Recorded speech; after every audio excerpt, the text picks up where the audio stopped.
you have to opt for more close quarter combats in general, where a bigger stage does give you a little bit of room to run away. So I think it's, I guess, whatever you're like feeling more comfortable with, like dealing with his boxing or dealing with his more passive play. Yeah, but okay, we see the Lucas is actually going to be our option. Okay. For this choice. So I think Lucas does have a plethora of ways to deal with Terry's very, very aggressive openings and how he can push his neutral state. But again, you can't let Terry get these free up tilts. And just like we mentioned, Dark Blue using the power whip to try and dictate that tempo and get you to jump. Right. Oh, yeah, missed that whiff opportunity. Yeah, Zarian on his shield, but a little bit too close. Gonna get that grab is Dark Blue. Yeah, and I think now we see that Momo is ready to start looking for those magnets to try and bait out some different options, but I don't really know if I've seen any different sequence from Dark Blue where it looks like we go for the grab, we go for the detail, crack shoot in, and wow, great catch. This is a bad situation for Dark Blue. Oh, yeah, he's going to push him back. I don't know. Yeah, yeah, well done. Yeah, great option coverage with the PK Thunder. Really well done. Yeah. Momo. A very commanding stock from Momo. I like how he played that aggression off stage, knowing that he can challenge the rising tackle from Terry, but also keeping his recovery ambiguous in its own right. Yeah. Oh, I was going to say I'm really interested to see how Momo holds this lead, but Dark Blue just put him at disadvantage and then just it didn't end. Okay. Yeah, I was going to say, I think you can get a chip on for that. Yeah, good damage from Dark Blue. Holding center stage, and now we're in a boxing situation. Yeah, it kind of gets the landing, but ooh, I like to walk forward, just get as much stage control as you can, as safely as you can. Yeah, go for the grab. I think it is a little bit more important for Momo to make sure they are holding center. When Terry is able to control that entire center area of the Pokeball, you're already behind the 8-ball because he can choose options with the Power Wave. He can look to maybe rise and tackle to meet you in the air. He can call you out with his Nair and his other disjointed hitboxes. So the one thing I would like to see Momo do is just what he did now. Keep him off stage and start messing with his recovery. Yep, so important. Okay, wow, and the return on it. Did you see the come up and he wasn't able to use his up in time? Very well done. Very fantastic job of using the PK Thunder to actually gimp it once and then send him back down by capping him off. Good way to get off the ledge from Dark Blue, but now just struggling to get in now that Momo's almost found his footing. Yeah, Momo doing a little bit of approaching with cross-up roll, which I don't think is necessarily the best option against these fighting game characters with their auto turnaround, or their auto correct, whatever you want to call it. Yeah, you can't mess around too much with the power wave into the dash attack. That Terry dash attack is an absolute juggernaut. Yeah, very good, very good. On a relatively even game now. Yeah, it's these scuffle situations that I think that what ends up happening is you come back from the platform with the invincibility, so you've essentially already won neutral, and I don't think that Momo was able to get much momentum once that happened, and so it evened up the stock. So really good pressure by Dark Blue. Yeah, and one thing that we're seeing that Momo is doing very well, they're kind of poking at Terry with these safer loop areas, like just using that little fair to try and poke, get to see what he can get in terms of a combo extension or a start.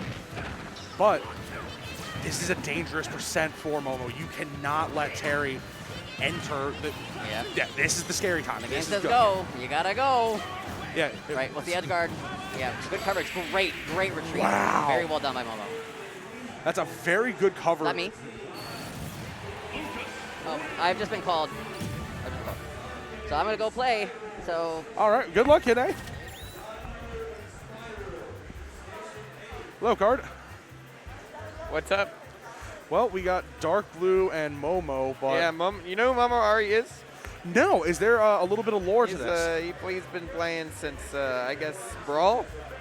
He's been around a while. He hasn't entered that many Ultimate tournaments, but he's always been on Lucas. He went to. I remember I saw him at one of my first tournaments in 2015. We tech those. Yeah. He's been around the block a little while. Yeah. Always been a very, very talented player and continuing to execute despite not playing the game as often, to your point. Oh, yeah. I'm very impressed with how they were able to control Dark Blue. Dark Blue is not an easy feat for anyone to take down. Oh, yeah. No, it's the neutral, baby. You got Lucas, you got PK Fire. What more do you need? True enough, man. I mean, what more do you need than the Lucas PK Fire and forward air. Yeah, what, especially against a Terry. Well, and yeah. We're trying to figure out the bans here. Look at this boomer. Yeah, I mean, down air, go oh, my burn. God. 3 bans? That's crazy. Yeah, 3 bans is interesting to see. I mean, I think the stage list has grown a good bit. Calabastion on the list now. So we're essentially introducing bigger Smashville into the fold, but Town and City, not sure if I 100% agree with a Town and City pick here. Just because I think that you're giving Terry so much space, but the other problem is you're playing against Lucas, and this guy knows how to manipulate the air-to-air combat at a very high level. Going still Lucas, Terry, you know, Dark Blue, a little bit of a character loyalist. Don't know about Momo Ari in this game, but Town and City, FD sometimes. Pretty decent Lucas stage. Yeah, and one thing I do want to see is exactly what Momo is starting off with, trying to call off these quick shield options with a nair and then fade off just like he's doing. Because right now, it's kind of forcing Dark Blue to try and go for a greedy read that might not be there even. And now we have Momo Ari sort of setting up just a solid wall in general, going all the way back to the other side of the stage, and that's going to catch the PK Fire. Interesting interaction, but, you know, can't do it too close. No, can't do it too close, and also I don't think you can commit too often to that PK Rocket guarding. But what a great recovery guard by Momo. That's just the Lucas player special. You know, you can't let that happen. And I think Dark Blue has to shift off the Power Wave strategy. We're just essentially giving Lucas a free recovery measure. But, you know, it's hard to ignore the burn knuckle right off stage. So, I was yawning. Momo Ari was like kind of waiting for Dark Blue to do something punishable, because that's what he's been doing. You know, he gets a grab, he gets a forward air off of it or whatever. And that time he just waited, didn't like press a button for like 20 seconds, and he just got like killed. Yeah, I don't really know what he was thinking there. I mean, right now it's kind of like I really want Momo to push a button. Yeah, like push a couple or something. The advantage, that's not to say anything disparaging about Dark Blue's advantage state. He's done a great job thus far of keeping him in disadvantage. But Momo, you have to do something. No, Dark Blue is doing a fantastic job. Something's changed. And it could even just be like Momo Ari's spacing is now way off because Dark Blue found the sort of huggable range that Terry loves. Yeah, and we see that the only damage that Momo's been able to, as I say that, he gets a nice little header string, but it's all been chip shot. Really? Oh my God. Great. And that's the same way game one ended. Calling out a bad landing with the, you know, the baseball bat. So now, last stocks were on the FD setting for a little bit longer. If you are Momo, I think slowing down the game pace is not a bad idea at all. We know that Dark Blue wants to get in, start a mix, maybe look for the grab. We see that he's been going. We know he's going to try and crack shoot at us to try and force an option. But to your point, he waits all the time in the world. Dead even game. Going for the punish at the ledge, you know, auto turnaround, helping him a little bit there. Yeah, and I may not be the most educated with moves, but oh, this could be it. I think so. It is. Dark Blue brings it to 1-1. Now we have to look through the stages and figure out which ones to ban once again. Takes a minute. I believe I heard small battlefield is a no. I see. So if that gives me any inclination into Dark Blue's thought process, we're at least trying to get rid of maybe smaller stages where Lucas can kind of successfully platform camp in some fashion, or keep him out of that state where Terry is eventually trying to put you in a spiral with the up tilt, and then just immediately go for the coiled rising. Right. But Momo just very carefully pondering that list, waiting, not taking his time. Which great advice to anyone in bracket: don't be afraid to make a rush decision. Yeah, feel free to take your time. In fact, like even when you've made a decision, just take your time between games. You don't gotta go snap, snap, snap. Like, take your time. Unless you're a kind of player who's like, all right, time to keep going. Which, yeah, I mean, I feel that. Well, the last time we were on the mic, we had a very grinding set where it was like, okay, maybe we can go a little faster, guys. But game 3, perfect height between Momo and Dark Blue. Very excited to see how these two players pan out and push their meta state right now. with Momo immediately running to the corner and trying to get Dark Blue to swing at something that he isn't there, and extending with the nairs that we've seen continually through game 1 and 2. Yeah, Momo already seems very confident in his spacing. Like, that's just kind of how he's been playing. Oh my god. And going for the punish on that, like he did last game, not quite getting it. I think where are y'all throwing your moves? Oh my god, where are y'all going?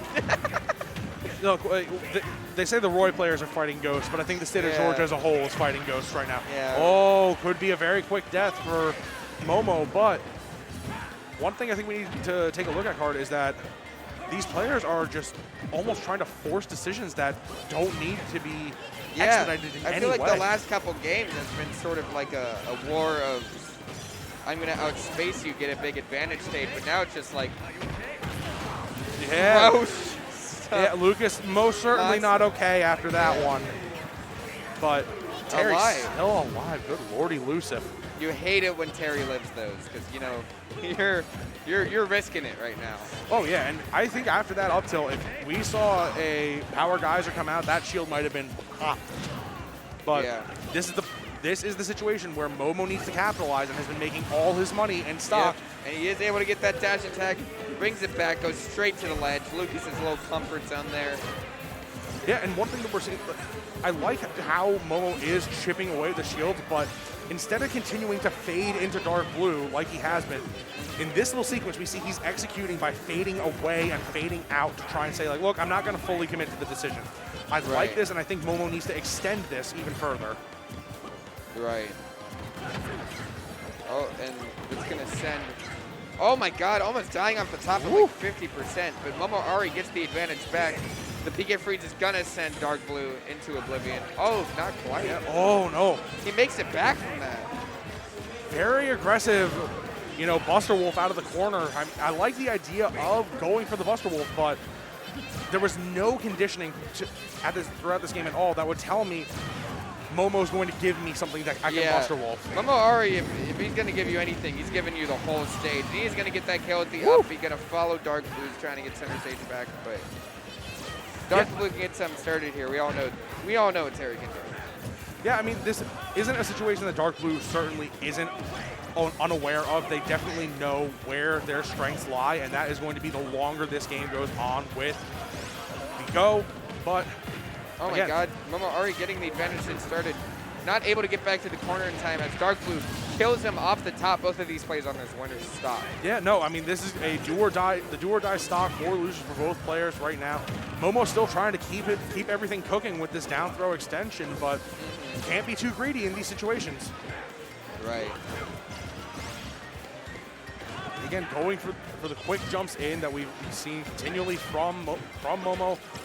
But now, maybe a back throw is something that we need to see from Momo.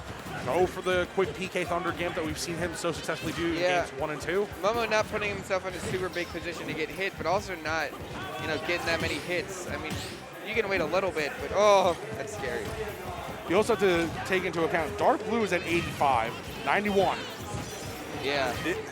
It's getting... You can certainly take your time, but, you know, we all get a little antsy when your opponent's character gets kind of like it's time, you know? Yeah. Oh my god. Whoa. I think Terry wins this every day of the week. I mean, it's very hard to convince me otherwise. Oh, grab, see ya. Oh, never mind, I lied. Oh, but he lets him live just barely. What a beautiful recovery by Dark Blue, getting there so early, hasn't even done that yet. He's got go, he's coming in. He's probably going to do a really desperate option, right? That's what Momo always expects. Oh, absolutely. Momo is definitely trying to around. Momo they is both roll in. Ooh! Really? What an option to end it all. Wow. I cannot believe that Momo was able to pull that out, because I was 100% convinced that the geyser was going to send him into the Oblivion.